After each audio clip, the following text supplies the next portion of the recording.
ఎన్నికల్లో డ్యామేజ్ చేసింది వాళ్ళ కుటుంబ రాజకీయాలు, వాళ్ళకున్న స్వార్థం, వాళ్ళకు వచ్చిన విద్యలన్నింటినీ కూడా టక్కుడమ్మన్నింటినీ కూడా టైం పెట్టారు. అవన్నీ ఒక ఎత్తు. సరే, మేము నష్టపోయాం, పక్కన పెట్టిన ఎత్తు. భారత రాజ్యాంగంలో దేశంలో అత్యుత్తమైన దర్యాప్తు సంస్థలు ఇంటర్పోల్ కానీ, లేదా ఆపరేషన్ గరుడ కానీ, లేదా సిబిఐ కానీ, ఎక్కడి నుంచో బ్రెజిల్ నుంచి ఇక్కడ వరకు ట్రాక్ చేసుకొచ్చి ఏదైతే ఇక్కడికి వచ్చిన తర్వాత అందులో కంటైనర్లో లేవని చెప్పని ఆ కంటైనర్లు సీజ్ చేసి ఒక ఇద్దరిని అరెస్టు పెట్టి ఈ కార్యక్రమం చేసి వాళ్ళు లేవని చెప్తే అంటే వ్యవస్థ ఎంత మేనేజ్ అవుతుందో ఆలోచించాలని కోరుతున్నాను.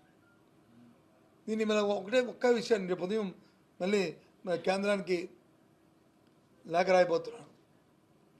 రాస్తున్నాను. రేపు అది కూడా రిలీజ్ చేస్తాను. చాలా సంతోషం. మా విశాఖపట్నానికి వచ్చిన మచ్చ ఇక్కడ డ్రగ్స్ని ఇక్కడ నుంచి ఈ పోర్ట్ నుంచి వెళ్ళట్లేదని విషయం తెలియచెప్పడం నుంచి చాలా సంతోషిస్తున్నాను. కానీ ఏదైతే అత్యుత్తమైన టాప్ మోస్ట్ దర్యాప్తు సంస్థలు ఉన్నాయో ఈ సంస్థలు ఇలాంటి ఫాల్స్ అలిగేషన్ని ఇన్ఫర్మేషన్ని తో మరి ఏ ఉద్దేశం లేకపోతే వచ్చి ఈ కార్యక్రమం చేసినందుకు ఫెయిల్ అయినందుకు ఆ అధికారుల మీద ఏ విధంగా చర్యలు తీసుకుంటారు? ఎంత నేషనల్ వేస్టు, ఎంత టైం వేస్టు, అంత వేగ్గా, అంత సబ్స్టాండర్డ్గా ఆ సంస్థలు పనిచేస్తున్నాయంటే మాకే ఆశ్చర్యంగా ఉంది.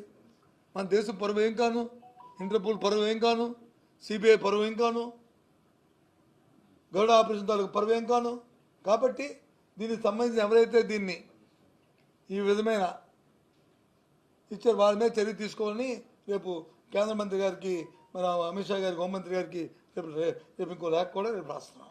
అది కూడా మీకు రిలీజ్ చేస్తాను.